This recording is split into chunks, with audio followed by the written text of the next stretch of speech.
present our philosophy and sell our books. Then there's a letter to Sukadeva, 13 December 1972.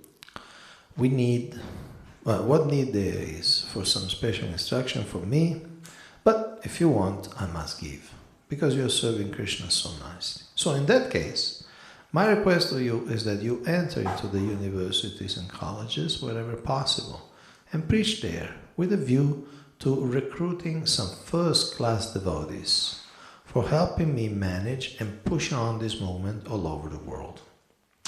Now, Shukadeva Prabhu was a temple president in Seattle. He actually left his body just a few weeks ago. Some of you might have seen the news. And he wrote Srila Prabhupada asking for special instruction, and in the first part of the letter, Srila Prabhupada said, you're already giving the biggest contribution you can give. So why does it need the special instruction? But since you ask, in other words, independently from what you're already doing, book distribution and managing the temple and everything, since you ask, please enter in the colleges and the universities. In other words, make that your preaching field. Why? With a view of recruiting some first-class devotees, recruiting quality people. Now, one may say, well, quality people, this is Kali Yuga, everybody is dull, everybody is born as a Shudras, you use the school system, it's a slaughterhouse, which it is. So what does it mean? Everybody's low class, the students drink and this and that, whatever. And in one sense, all of that is also true, okay? But it's also a fact that within society, not only modern, I was about to say modern society, but there have always been universities. Like in India, there are very famous institutions which are comparable to university, like Taxila.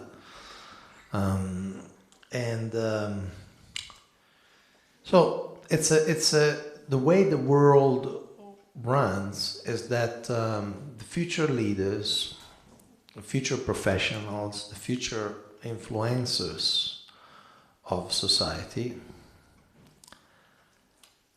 influencers in a deep way. Now, I'm not saying just some social media influencers that promote different hairdos, but the intellectuals are in the colleges and in the universities.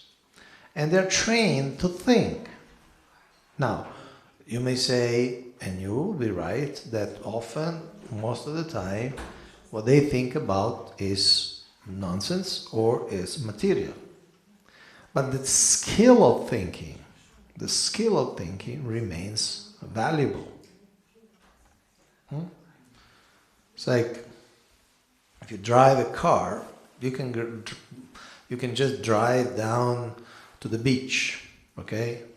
Or you can drive to the stadium to see a football match, okay? But the skill of driving is valuable. You could also use and drive the Sankirtan van. Right?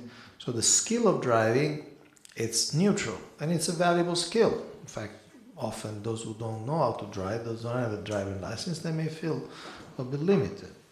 So the capacity of thinking about things in different ways, the discipline of studying, it's a discipline, it's a hard work. Not everybody can do it. Not everybody can spend hours and hours and hours absorbing knowledge. You may say it's material knowledge, but the austerity of absorbing knowledge is a skill that not everybody has. You may be studying chemistry, biology, or jurisprudence, or philosophy, or other things, but still that the capacity of taking knowledge from the book and presenting that information demonstrating that you have that capacity, that's a capacity and skill for people who are natural leaders of society. And in fact, those who come out of the universities often, of course, they may remain unemployed and all that. That's also another social aspect. But the fact is that they become people respected in society. Doctors, engineers, architects, authors, writers, journalists, advocates, politicians. I give an example. If you study the history of the United States of America, the most common background of all the presidents of the United States of America was to have studied as a lawyer. Obama was a lawyer, Clinton was a lawyer, and so many were lawyers. Why lawyers? Well, the lawyers understand law, and so they know how to, we could say, play the game. They know how to, they know how the world works. No, so if you want to pass a law in Parliament, you need to have a sense of how to do that. You may have a very good idea, but then you have to translate it into a procedure for that idea to become reality. So, in other words, this is to emphasize that there is value.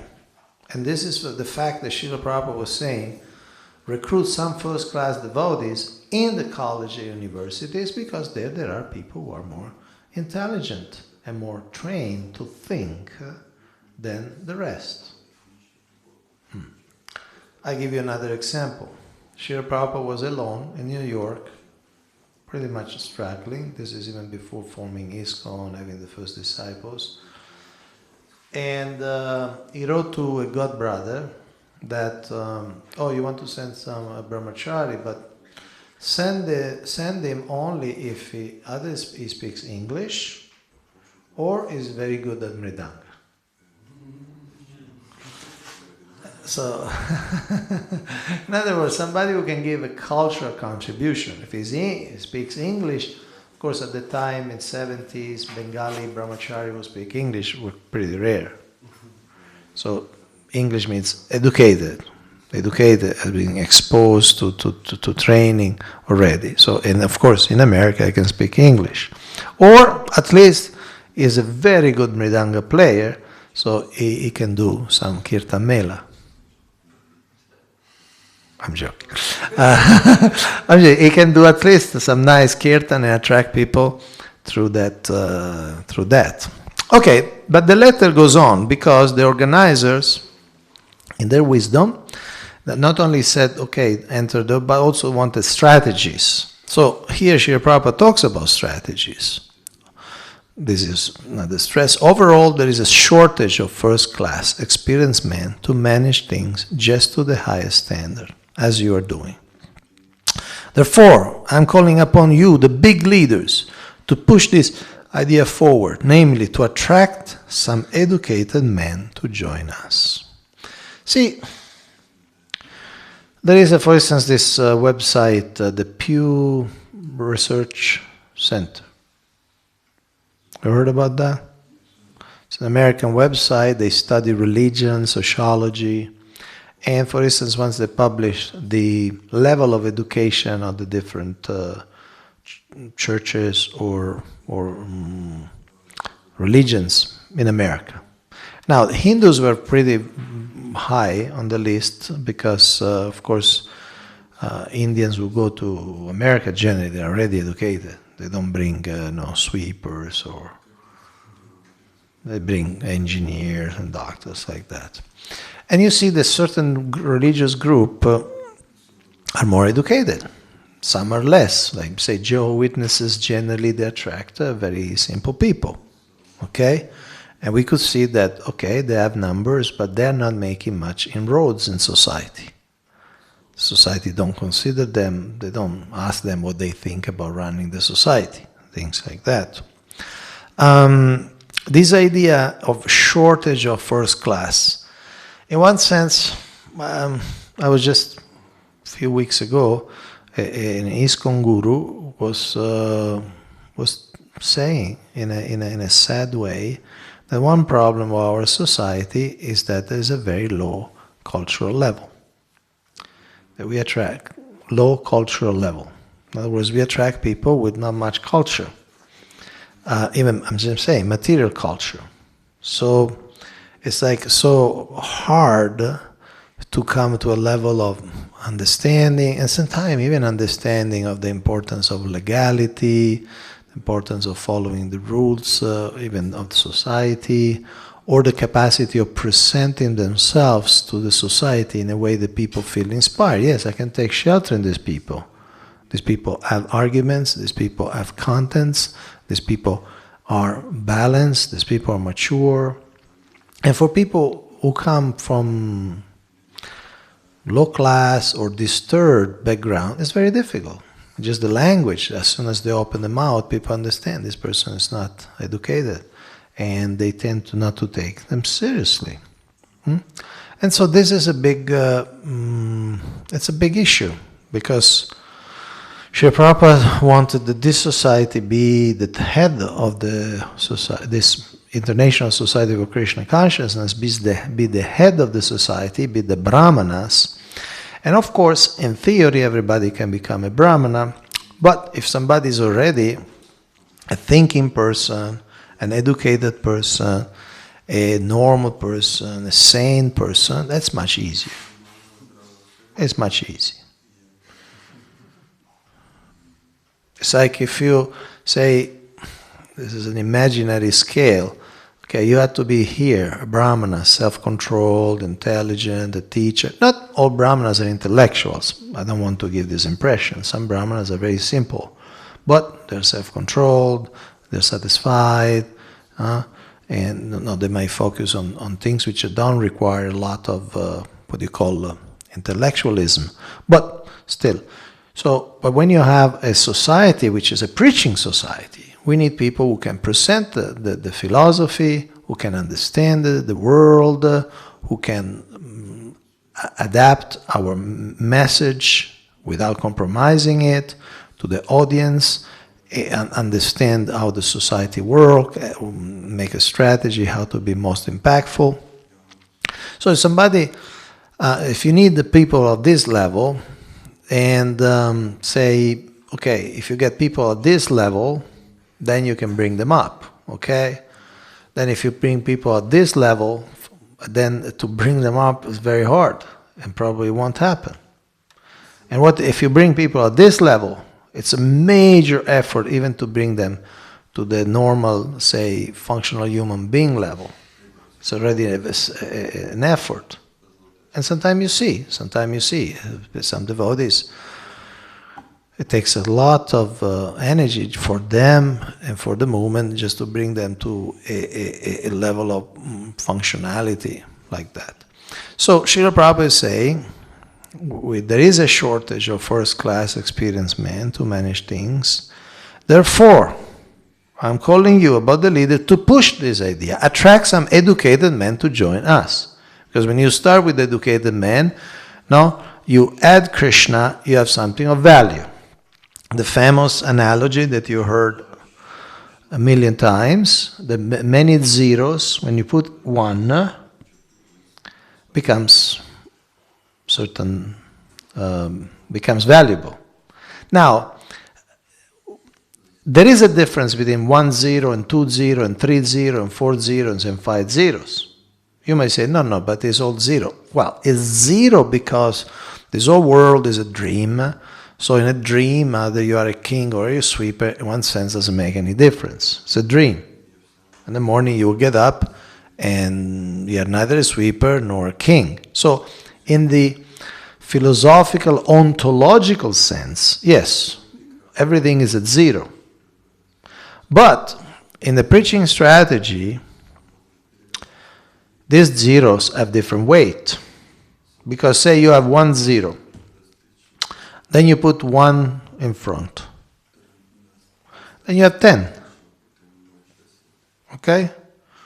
Say if you have 2 zeros, you put 1 in front, you have 100. If you have 3 zeros, you put 1 in front, you have 1,000.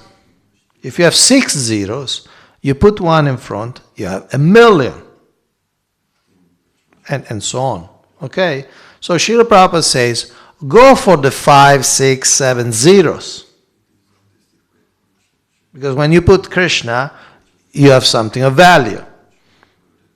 Is that clear? So yes, zeros are zeros, but when you put Krishna, the value of those zeros is different. It's just different. So here Srila Prabhupada says, go for zeros, 5, 6 zeros, 7 zeros, 8 zeros. When you catch them, you have something of very great value. So the letter goes on. The idea is that they will only agree to join us if we ourselves conduct ourselves intelligently by the preaching approach. The secret will be to engage them as they like to be engaged. That is, supposing I've got some education, I'm a business student, or I've got some skill or talent, I'm typist or musician or something like that. So I would like to utilize these things for Krishna, only if I'm encouraged in a certain way, very tactfully. And I must not be discouraged by too much forcing me at first to accept everything, or shaving the head, rising very early, going for street sankirtan, like that. No. Let me come gradually. Let me study also Krishna consciousness and see how it is practical and sublime. Gradually, I may get some taste for these other things and agree to do them voluntarily and intelligently. So there are some key words here. We should conduct ourselves intelligently and tactfully. Tactfully means that we don't go there with the sledgehammer or with the bulldozer. People have some tendency and engage them in those tendencies. Sometime in Iskcon, especially in a few decades ago, there was the philosophy that surrender means you do things, you give up things that you like, and you do only things that you don't like. And that's surrender. But unfortunately, we saw that that may work, but not for long. In fact, here Srila Prabhupada is saying the path to surrender is that they have a skill, they have a tendency, you engage them in that, and then later on they'll get the taste also for the discipline, the shaving up or whatever, the getting up early in the morning, like that. But the idea is to engage them first as they like to be engaged. And this is not some revelation that I got last night in a dream. It's just a letter from Srila Prabhupada. So it's kosher.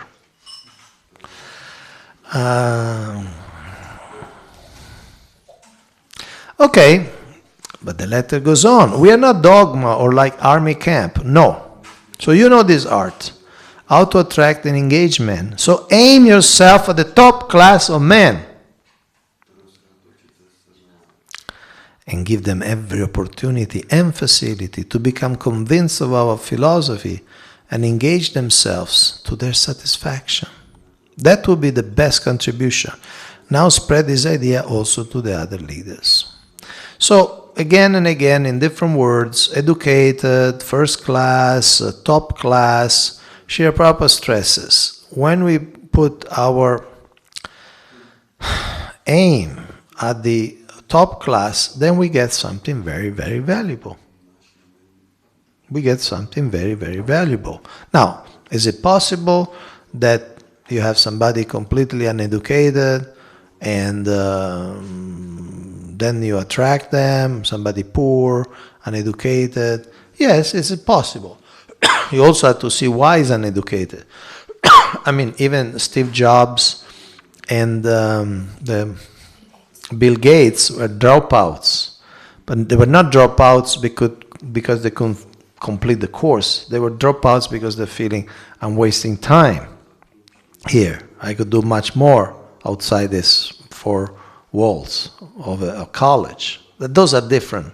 Most dropouts are dropouts because they have no discipline, they have no drive, they have no motivation, they're full of drugs. They're in Tamaguna, like that. There's a saying, and maybe Adipurusha knows where it comes from, maybe it's Chanakya Pandit or something. There's a saying, when you go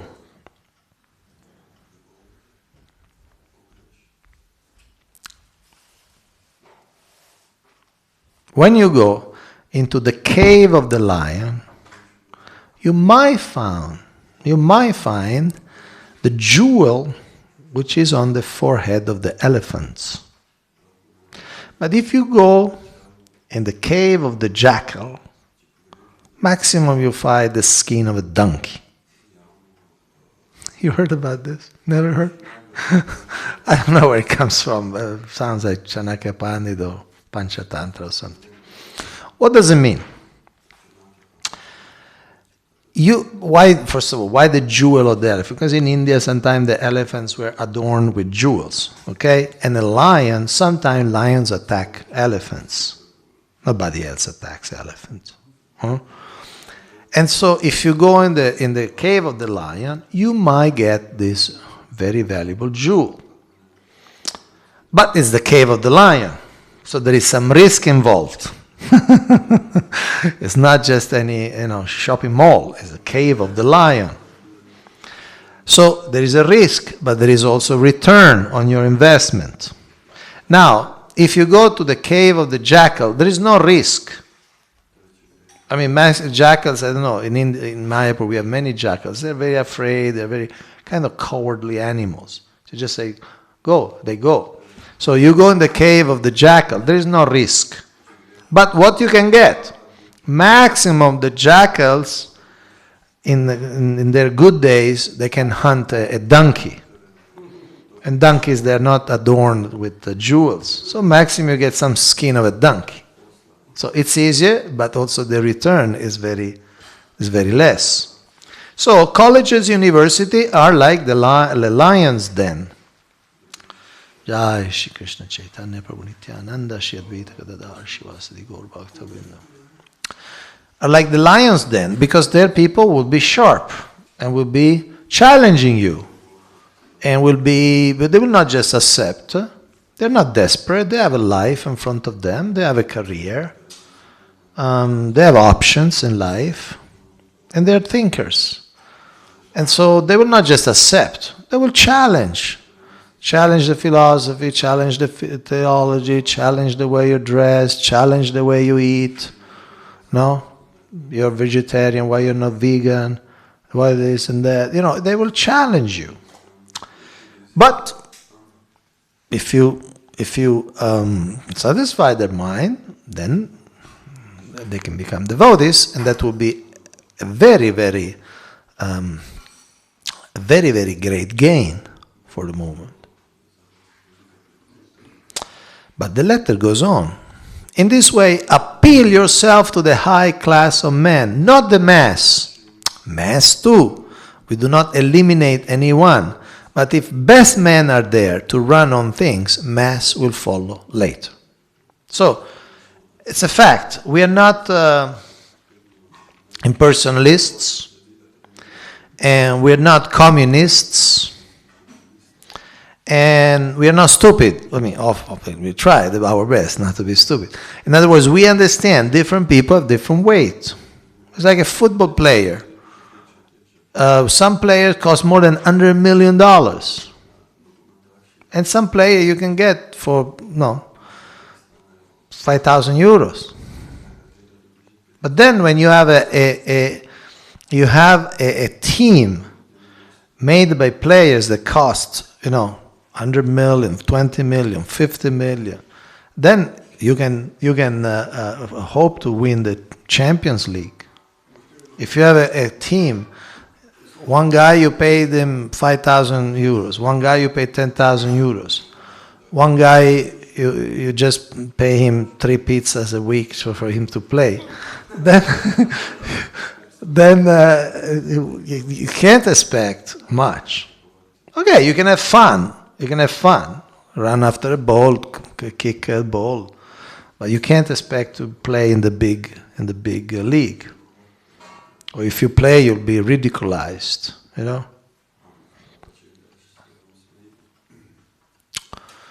Okay.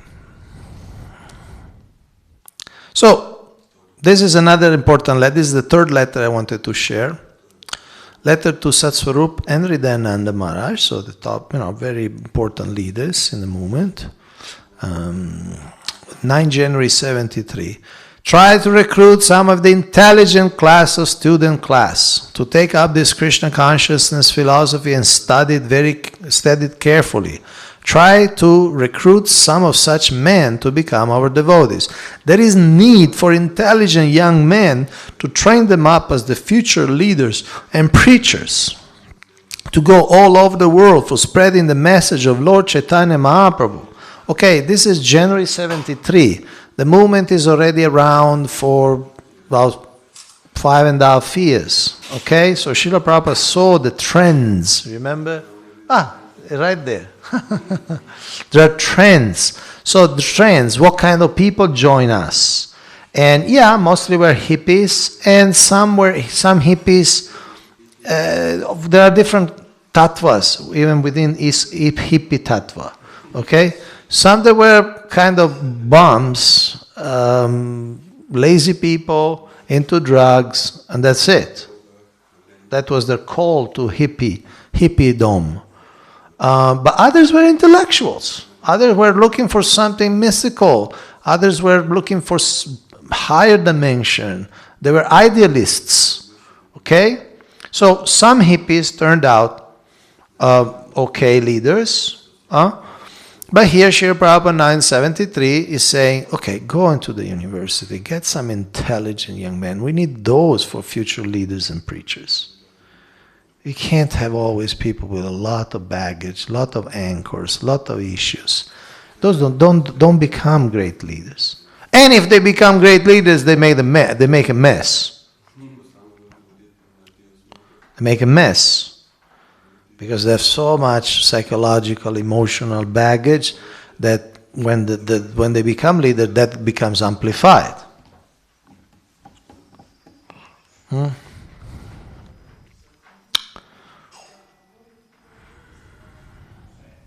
So, then it speaks about strategy. If we simply go to the college on one night and leave immediately for another place, it will be difficult to make very much impression upon the students. I think it is better to stay at one place for some time, at least 1 week, or as long as the students are interested, and try to sell as many books as possible. After you lecture in the college, you may request if there are any interested students that they may take further programs for you. They may make further programs for you in their homes or in some club or hall like that, so that you may remain for some time longer and concentrate on recruiting 2 or 3 good men, whoever appears to be most interested, and by your diligent preaching to them, you may be able to persuade some of them to become our devotees. Okay. Of course, we shall not expect them immediately to come into the temple like that. But if at least the seed is planted and they begin chanting rounds and following the principle why continue to study at school, that is our great victory. And if they like, they may go and live in one of our centers, wherever they like, and learn further. But we shall not present Krishna consciousness as anything dry or like set of rules and regulations only. No. Krishna consciousness is the topmost philosophy also, the highest knowledge of educational experience. So try to impress this aspect of offering the perfect scientific understanding of everything as it is. Perfect scientific understanding of everything as it is. That's a very interesting definition. In other words, explain to them reality, the nature of reality. not the temporary, unsatisfactory, incomplete understanding of things. Try to present everything very logically and always quoting our Sanskrit authorities in connection with the main points, and that will impress them greatly. Okay, Srila Prabhupada Ki Jai. So here is talking to some of his top disciples, Satsarup Maharaj, Hridayananda Maharaj. Now, they were traveling.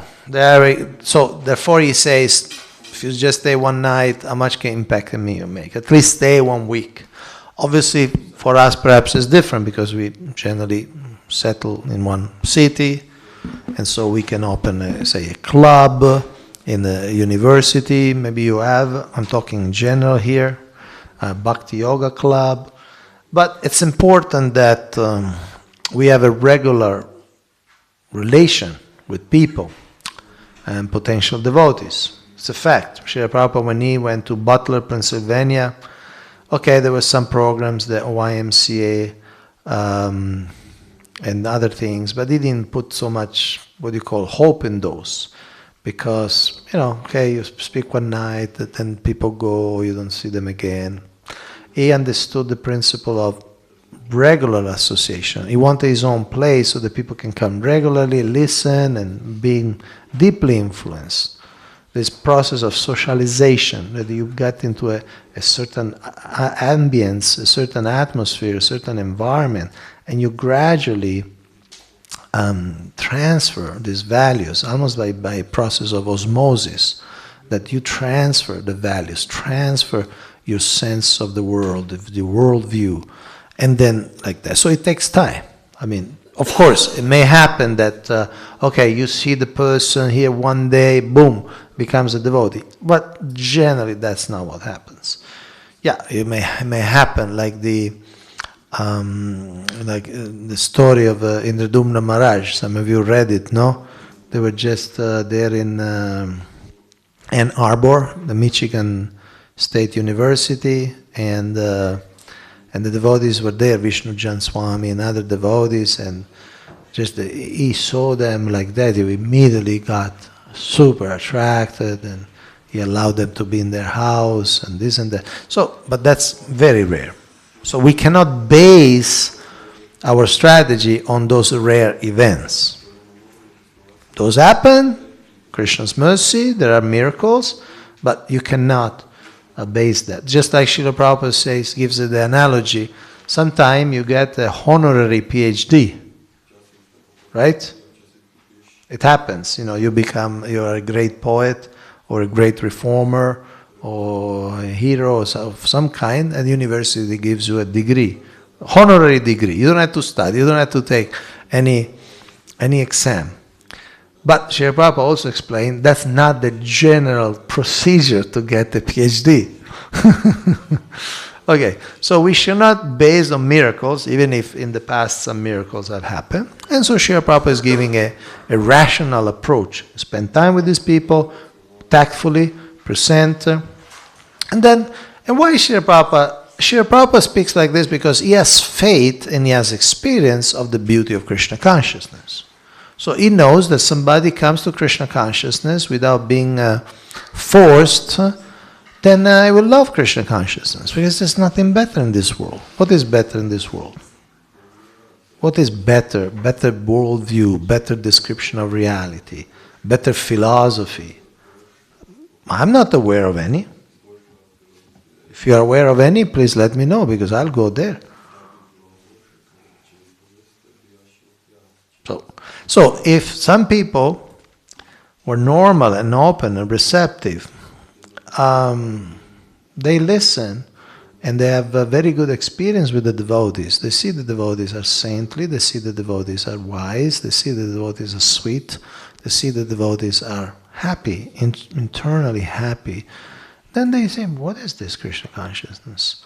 And although there are several cultural barriers, which of course we should try to minimize, but although there are certain cultural barriers, like the Sanskrit, the Bengali, so many other things, still they will be attracted. They will think this is valuable. And then when they become devotees, and by devotees they mean they become devotees in the temples, brahmacharis, or in their house as grihastas, and then you have something very valuable, and they can do a lot for Krishna.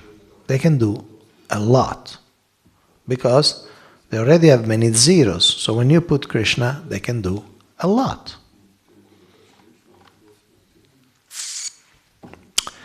Okay, now we have 15 minutes before taking questions, because there was this other aspect of engaging the youths.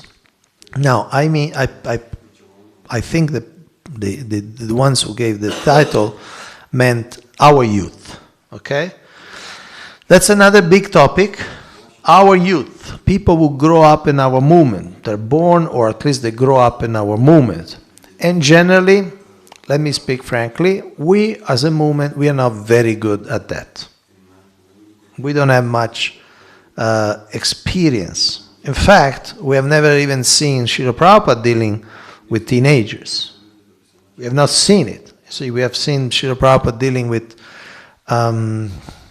priests, cardinals, we are dealing with politicians, we have seen dealing with people joining the movement, we have seen Srila Prabhupada dealing with all sorts of people. But we have not seen Srila Prabhupada dealing with teenagers born and grow up in the movement, because they were not teenagers, right? First baby, what was the first baby in the movement? Saraswati. So when Srila Prabhupada left, 77, she was 3 in 70, 71, she was 3. So 3, 71, she was only 10. When Srila Prabhupada left this world, she was only 10. She was still a child.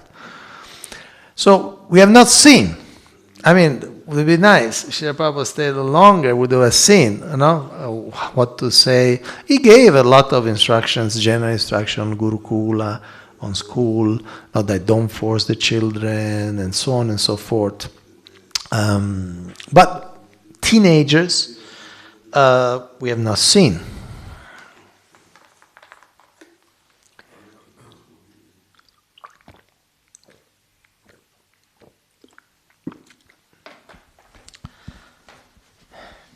There's a saying, it's not a Vedic saying, it's more of a modern saying, that there are two very difficult times in life, two different, very, very difficult periods in life. One is being a teenager, and two is having a teenager. Because a teenager, obviously the body changed, the mind changed, things you never noticed before start becoming very important, and your voice changes, everything changes, and the world appears very attractive with many proposals, many suggestions, many temptations, and one is working on its identity, and especially in the modern way. See, in any traditional society, you are in a line of work, your father is in a line of work, you become in that line of work, right? Your father is a carpenter, you become a carpenter. Your father is a king, you probably become a king, and so on. Nowadays, it's all very unstable. Huh? You don't even know what jobs will be there when you grow up. You don't know. You don't know if all the jobs will be taken up by machines, and you will have to just be a servant of a machine, because that will be your boss. or you don't even know what world will be there in 5-10 years. You don't even know if what you are preparing for will have any use. So there is a lot of... Am I speaking too fast? Sorry, I'm asking you this after 50 minutes of speaking, but... No, it's all right. I adapt the message sometimes. You edit. Huh? You edit. I digest it and put it forward. If it's too fast, I compile it and compress it. Acha, you summarize. Yeah. Acha. It's all right. I like it. Thank you. I like the style. Thank you. So, what I was saying, Being a teenager. So we have we have teenagers in our movement, also in Iskcon Ljubljana, right? We have teenagers also in Iskcon Ljubljana.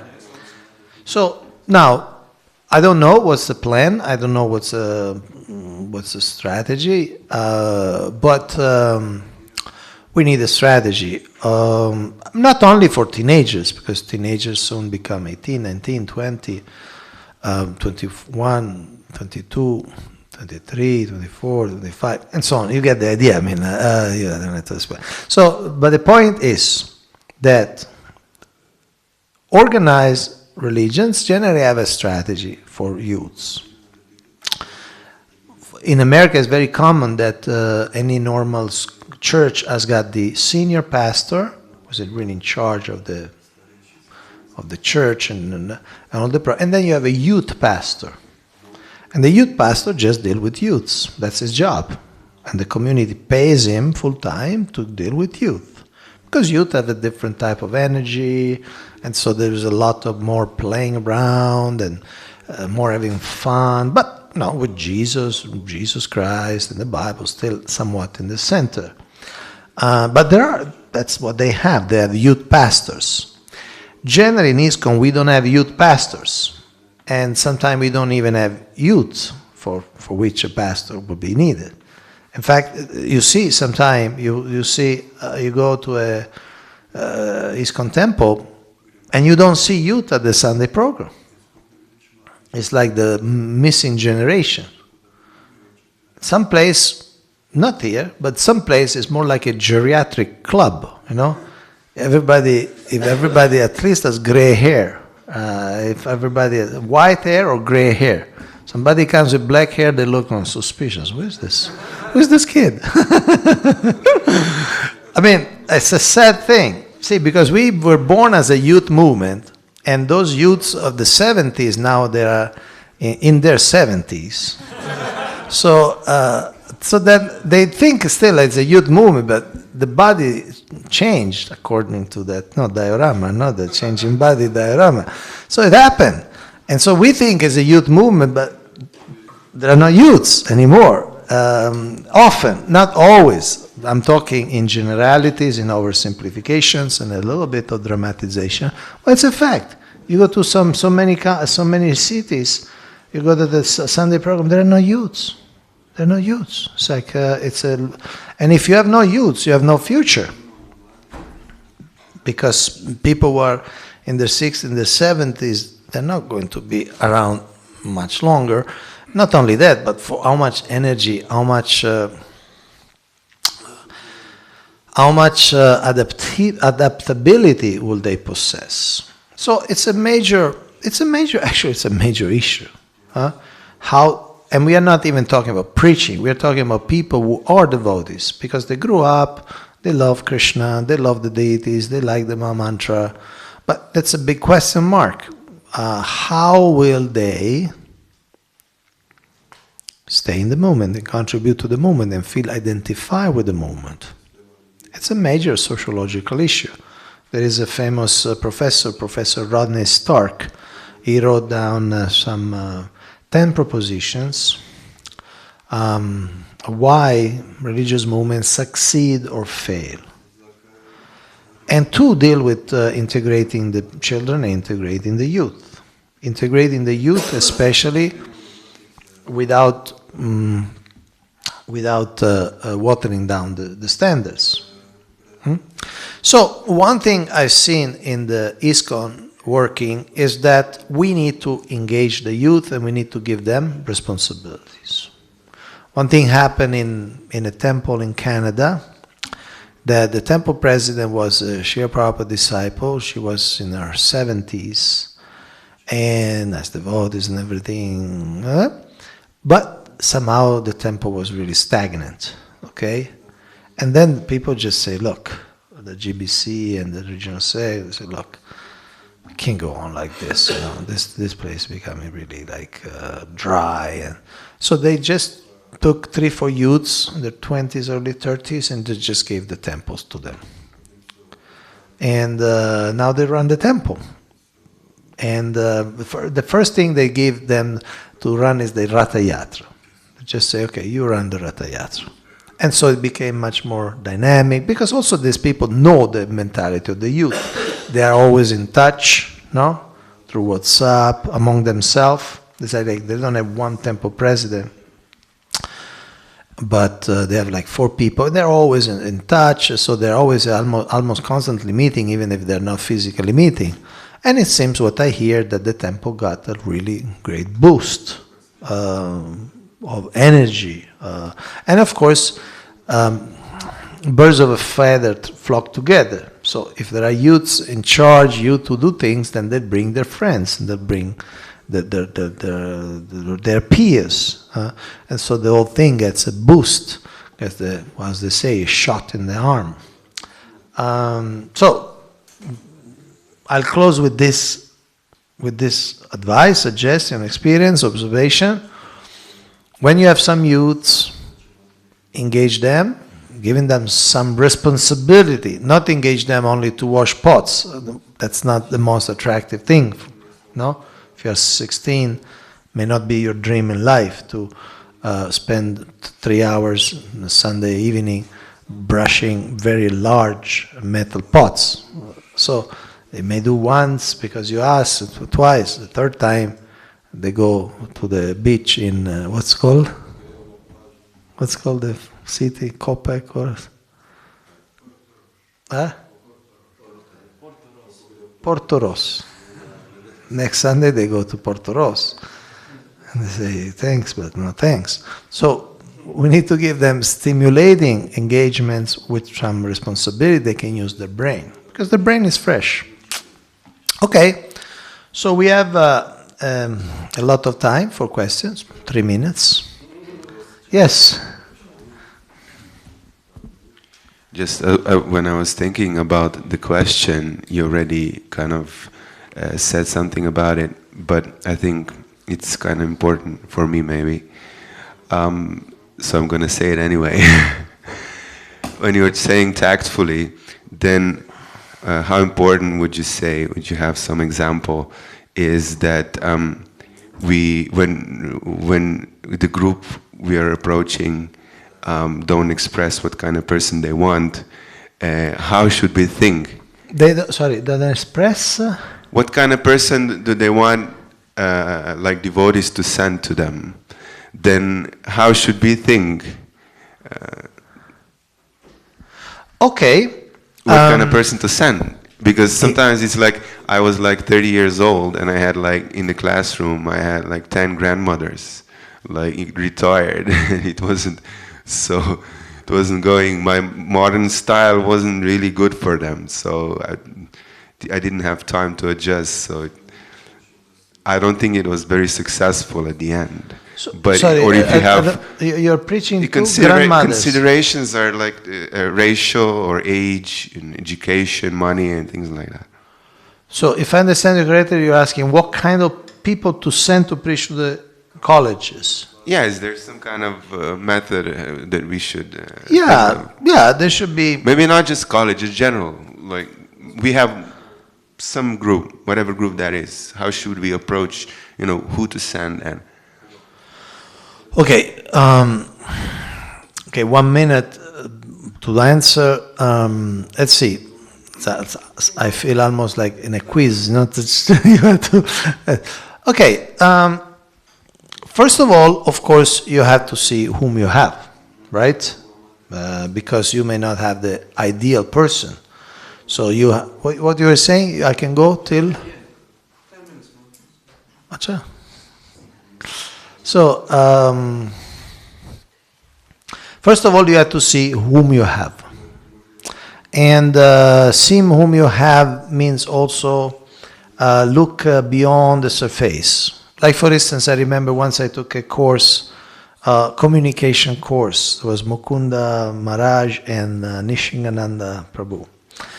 And they were talking about communications. And one thing, for instance, they said, and I remember, said, look, maybe your best communication person may not be the one who comes to all the Mongol artics and chant all his rounds, and is a perfect temple devotee. Maybe your best communication person is somebody who is a little bit on the fringe, or maybe a little bit not really the best sadhaka in town, but is smart, is pleasant, he knows how to smile, he knows how to shake hand, he knows how to get things done, he knows how to listen, and he knows how to present Krishna consciousness, or at least the movement, in a what you call a reasonable way, in an enthusiastic way.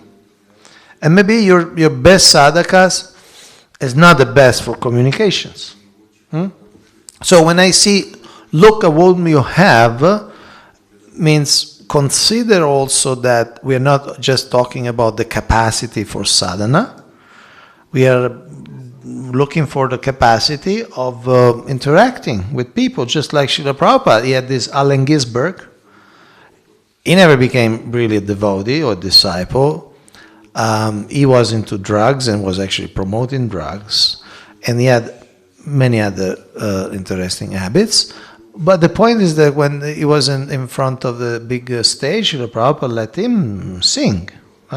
Because was an icon in the youth revolution, in the counterculture. And so Srila Prabhupada gave him some high profile. Although he had a big beard and probably Allen Ginsberg, like that. So when you see the best people you have, think multidimensionally, and then see how they can relate to that audience. Here, Srila Prabhupada offers some general thing. You have to act intelligently. Intelligent means you discriminate. You act tactfully. In other words, you don't offend, you don't insult, you don't step on the ego. In fact, in another letter, which I didn't quote today, Srila Prabhupada gives the example of Arjuna and Krishna. I say Krishna had to listen to Arjuna, although he was having so many hesitation, doubts. In that letter, he's speaking, sometimes you got to be patient. He gives the example of Lord Chaitanya. He listened 7 days to Sarvabhauma Bhattacharya, the Mayavadi drivel, 7 days. 7 days without saying one word. But then when Sarvabhauma was asked a question, then he started talking, and then he made him devotee. So, maybe our parameters will be a little different. 7 days, listen. So, but the principle is there. So, tactfully, intelligently, like in the ILS, last ILS means Iskcon Leadership Sangha. It's a Mayapur every 2 years. The next will be February 2020. And there was a devotee, I don't remember, what's his name? Sri Chaitanya, that boy. One devotee from Los Angeles, from California. He's a great book Buddhist, by the way, and he does a lot of these youth programs. And he gave a seminar with a lot of pictures on these youth programs. And he was saying how people like to chant. He really is one of them, and he understands them, and he sees what works and what doesn't work. So people chant, and there are so many photos of people really chanting, getting to the mantra, and so on. They may not like very much religious organization at the beginning. There's so much baggage about that. And so you have to understand your audience, which you also mentioned, right? And sometimes, some preachers cut through the external obstacles. I remember once Danodar Maharaj was saying, they went to a program and there was full of old ladies. And it was very humble. It was him and Indradumna Maharaj. And Danodar Maharaj, he said, it was very honest. He said, when I saw all these old ladies, I was just start thinking how to make Krishna conscious relevant to them. What can I say? They're Christians. What can I say? What argument? What topic can I say? So, and then he said in the Duma Maharaj just made them all chant. Everybody was in ecstasy. Everybody chanted at the big kirtan, and there was no problem whatsoever. So some preachers, can cut through the apparent obstacles, just bring them to enjoy Krishna consciousness. Any last question? Can I share something? I think so. But it's better you do with the mic.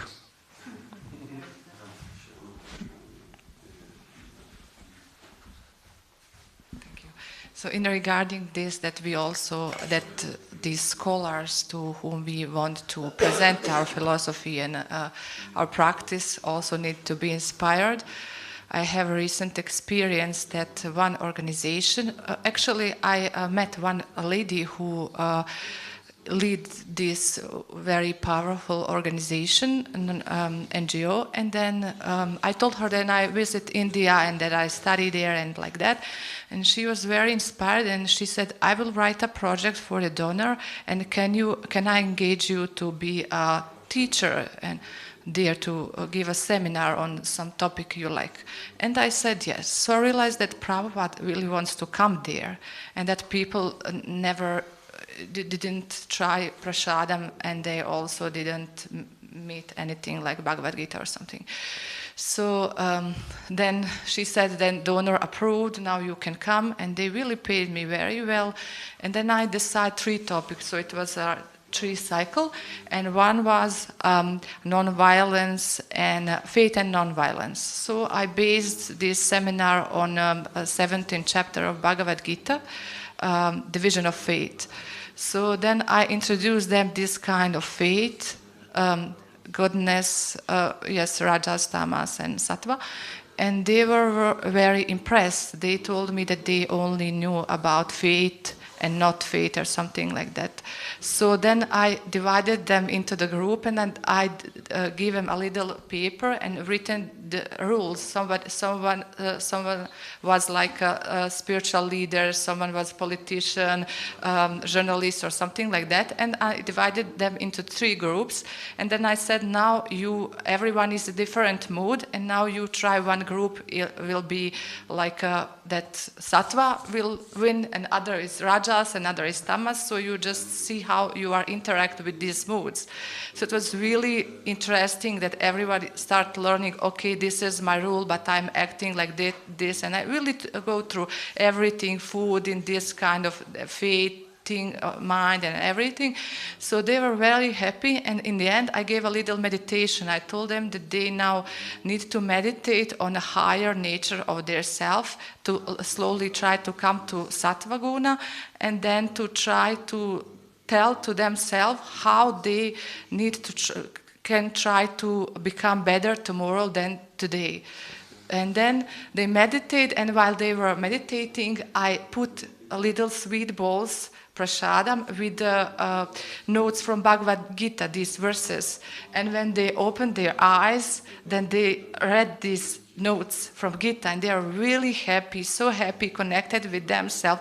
And this group were like, some of them were theologists, some professor at the school, some persons from the government, students, different kind of group.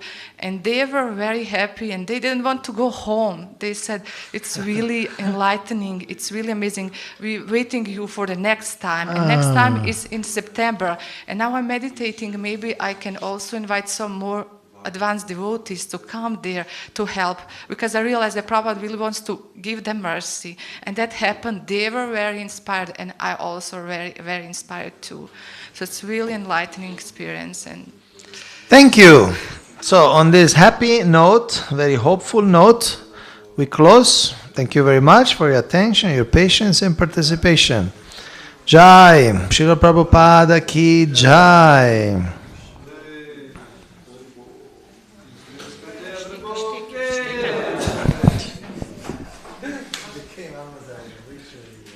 Hare Krishna.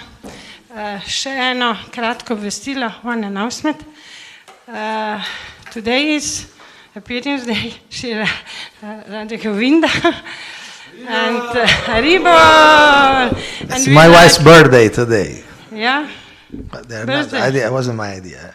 Yeah, you gave me last night passport document, and we like to wish you. For the passport. From the passport you saw it. I saw it, yes. And we like to congratulate, to wish you, and to give you some present. Surprise. Garlands, fruits. Yeah, let me take a picture.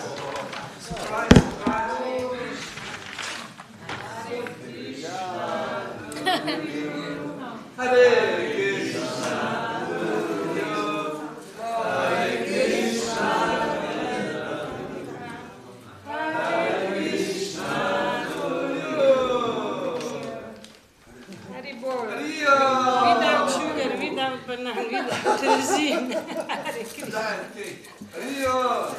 the cake. Without flour. Thank you very much. Very sweet of you. So in 1 month I'll be my birthday. Can I come? Yes, please.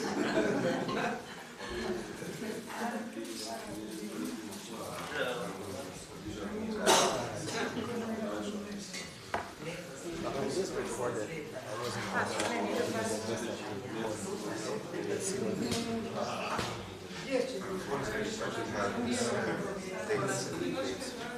For the letters.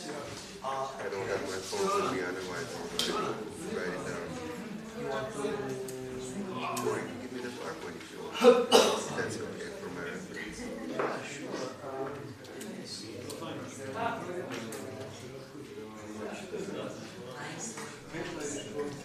Okay, I'll send it to you. Jai.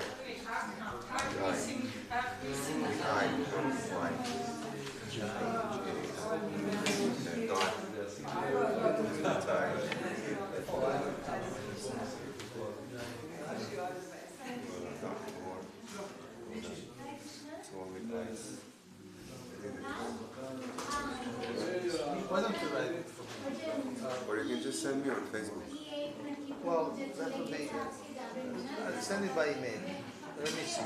Let me write it. Jai, Itai, Itai, dot, C-A-U-R, Okay.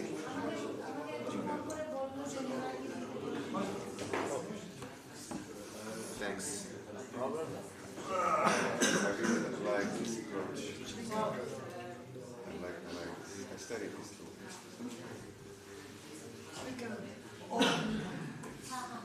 It's one of the when we were talking about youth that there's one thing you have to have in the musical presentation of devotees who are symbolistic. You have to include them in the society for economical. If they're provided, then they're going to stay part of the community and the organization, etc.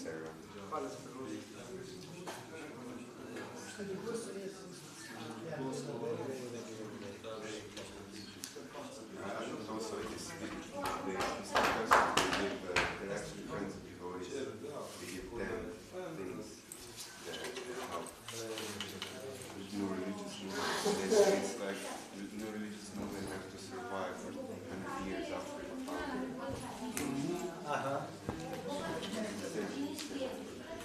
I'm not sure if it's the same.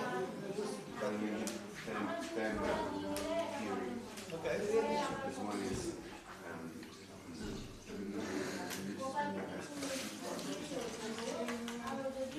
This is another. I would like to have that. You have that reference? I'll send you this PowerPoint if you can send it. somewhere.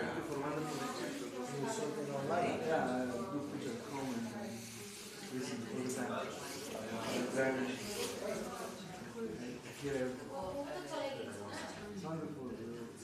This about teenagers.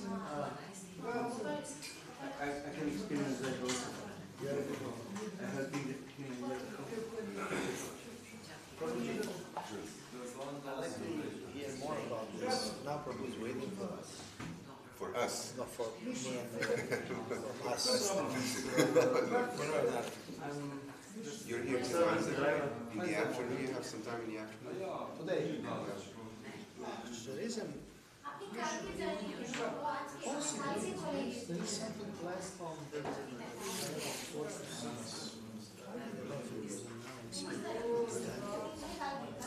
I have time from 1:30 on to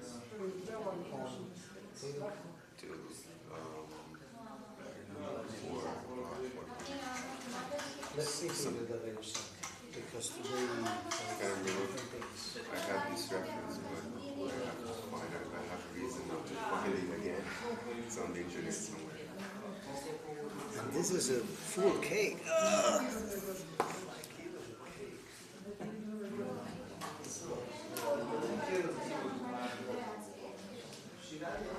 So should I just come? Yeah.